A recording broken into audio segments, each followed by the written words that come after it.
Since when does William Tell speak Farsi?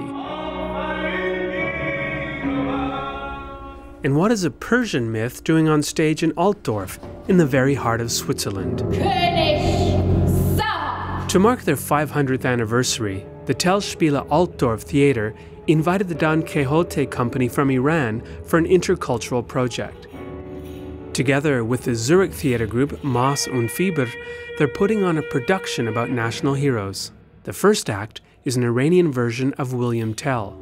The second is the Swiss version of the Tell-Zahhak legend, the Persian despot who had snakes growing from his shoulders. After his 1,000-year tyranny, he's defeated by the blacksmith Kaveh. William Tell is to the Swiss what the Tell-Zahhak myth is to Iranians. And indeed, the stories have a few things in common. Was habe ich dir getan? Wer ist dieser Mann?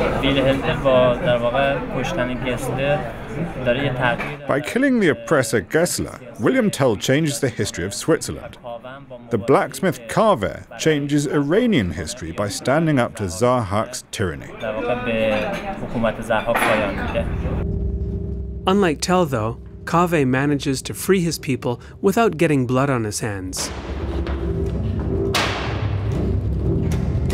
Sie sind beides emotionale, bodenständige. Both Tell and Kaveh are ordinary men. They're both emotional, but down to earth. The Iranian blacksmith story, though, is far older than Tell's. It's a mythical story, without a historical background, while Tell's story takes place against the backdrop of the founding of Switzerland. Die Zeit vor der Gründung der Eidgenossenschaft hineingehört.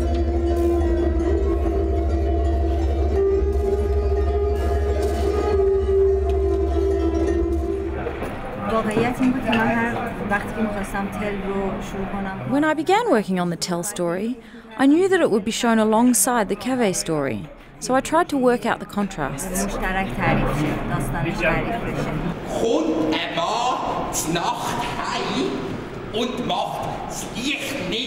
The two theatre companies began rehearsing individually in their respective countries before getting together in Altdorf 1 month ahead of the premiere.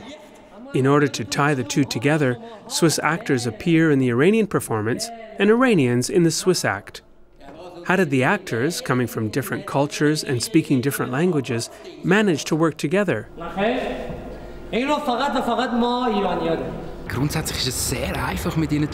The Iranian way of acting is much more physical, while in German-speaking countries there's a strong tendency towards spoken theatre.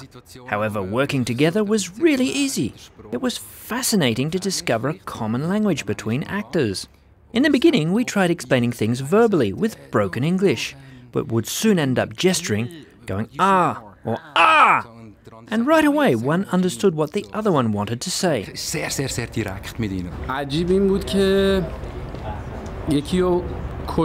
For me, it was interesting to see how Tell wouldn't put up with tyranny and decided to fight against it. I was surprised, though, that he killed someone in the end. I then asked myself whether it could have been done without the killing. How does one defeat tyranny without committing murder?